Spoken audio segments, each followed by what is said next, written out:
রাজনীতিতে একটা কথা আছে, খালি পেটে কোনো আদর্শ টেকে না।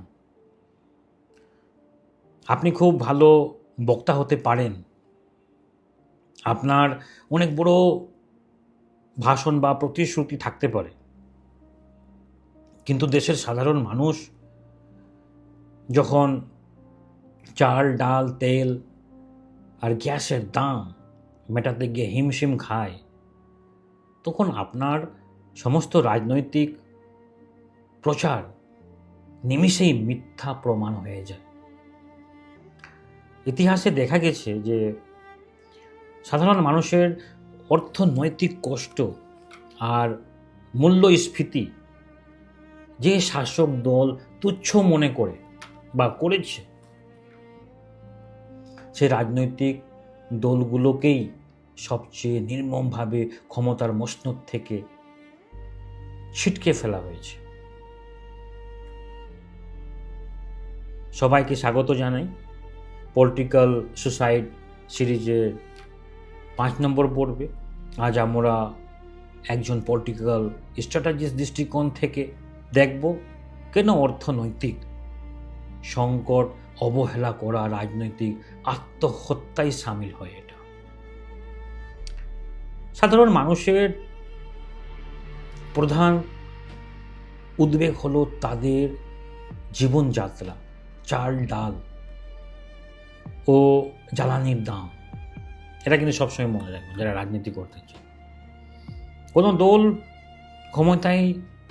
ক্ষমতায় থেকে যদি দেশের অর্থনৈতিক সংকট, চরম মূল্যস্ফীতি ও বেকারত্ব অবহেলা করে কেবল ক্ষমতার দাপট দেখায়, তবে ক্ষুব্ধ মানুষ রাজপথে নেমে এসে যায়। রাজপথে নেমে এসে সেই দলকে ক্ষমতার মসনদ থেকে টেনে নামায়। এরা সবসময় মনে রাখবে। কৌশলগত জায়গা থেকে বিষয়টা বুঝুন। মানুষ রাজনীতি বড় বড় জটিল হিসাব তারা বোঝে না। আপনি কি প্রজেক্ট করছেন সেটা বোঝে না, কিন্তু তারা বোঝে মাসের শেষে বাজার করতে গিয়ে পকেট ফাঁকা হচ্ছে কিনা, তারা সেটা বোঝে। রাজনীতিতে একটা বলা হয় কিচেন টেবিল ইস্যু। যখন কোনো দল ক্ষমতায় বসে মেগা প্রজেক্ট বা রাজনৈতিক ক্ষমতার বাড়ায় বা রাজনৈতিক ক্ষমতার বড়াই দেই তারা সমাজে, কিন্তু সাধারণ মানুষের থালায় খাবারের সংকট তৈরি হয়, তখন রাষ্ট্রের পুলিশ বা ভয় দেখিয়েও মানুষকে ঘরে আটকে রাখা যায় না। অর্থনৈতিক চাপ মানুষকে নির্ভীক বানিয়ে দেয়, কারণ তাদের হারানো আর কিছুই থাকে না। চলুন আমরা এশিয়ার রাজনীতি ও আঞ্চলিক ইতিহাসের কিছু উদাহরণ নিয়ে কথা বলি। ওকে, প্রথম, দক্ষিণ এশিয়ার রাজনীতিতে সাম্প্রতিক কালের সবচেয়ে বড় উদাহরণ হলো শ্রীলঙ্কা। বিদেশি মুদ্রার সংকট, জ্বালানির জন্য মাইলের পর মাইল লাইন এবং খাদ্য মূল্যস্ফীতি যখন আকাশ ছুঁয়েছিল, তখন রাজপক্ষের সরকার জনগণের কষ্টকে গুরুত্ব না দিয়ে অহংকার দেখিয়েছিল। ফলাফল কি হয়েছে আশা করছি আপনারা জানেন। ক্ষুব্ধ লাখ লাখ সাধারণ মানুষ প্রেসিডেন্ট প্রাসাদে ঢুকে পড়েছিল এবং গোটা রাজপক্ষের পরিবারকে রাজনৈতিকভাবে নিশ্চিহ্ন হতে হয়েছিল। আমি দ্বিতীয় উদাহরণ দিতে চাইব। ভারতের রাজনীতিতে তরকারি একটা সাধারণ অনুষঙ্গ, কিন্তু অনুষঙ্গ হলো একটা পেঁয়াজ। কিভাবে সরকার ফেলে দিতে পারে তার ইতিহাস খুব আকর্ষণীয়। কিন্তু 1998 সালে দিল্লিতে বিজেপি সরকারের আমলে পেঁয়াজের দাম কেজি প্রতি 3 টাকা থেকে বেড়ে 60 থেকে 70 টাকা পৌঁছে যায়।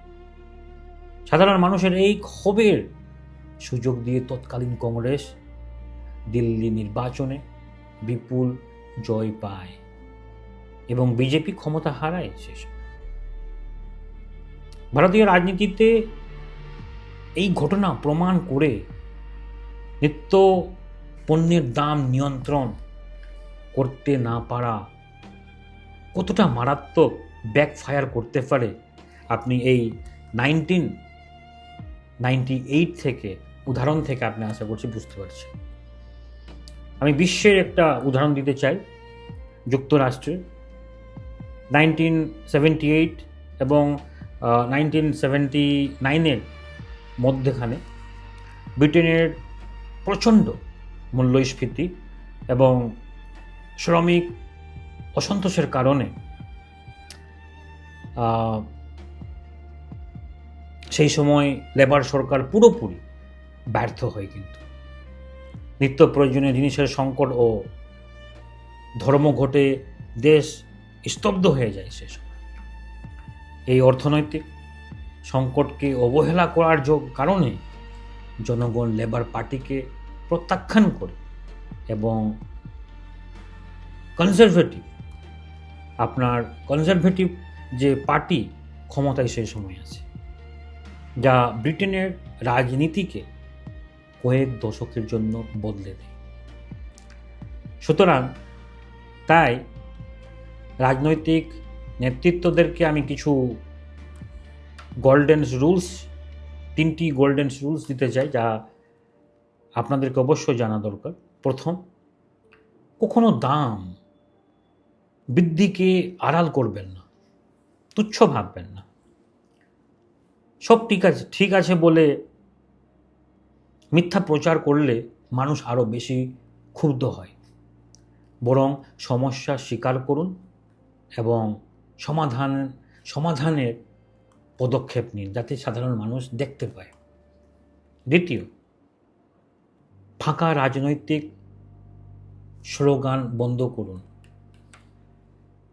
বাজার দর যখন ঊর্ধ্বমুখী, তখন বড় বড় রাজনৈতিক ভাষণ বা আইডিওলজিক্যাল বক্তব্য দেওয়া বন্ধ রেখে অর্থনৈতিক স্বস্তি দেওয়ার দিকে নজর দিন, নচেত মারাত্মক। তৃতীয় নম্বর, মধ্যবিত্ত ও নিম্ন মধ্যবিত্ত দিকে নজর রাখুন। প্রতিটি দেশের বড় ভোট ব্যাংক হলো নিম্ন ও মধ্যবিত্ত। বুঝতে পেরেছেন? এদের জীবনযাত্রার মান ধসে পড়লে রাজনৈতিক পরাজয় ঠেকানো অসম্ভব। এটা কিন্তু সবসময় মনে রাখবেন।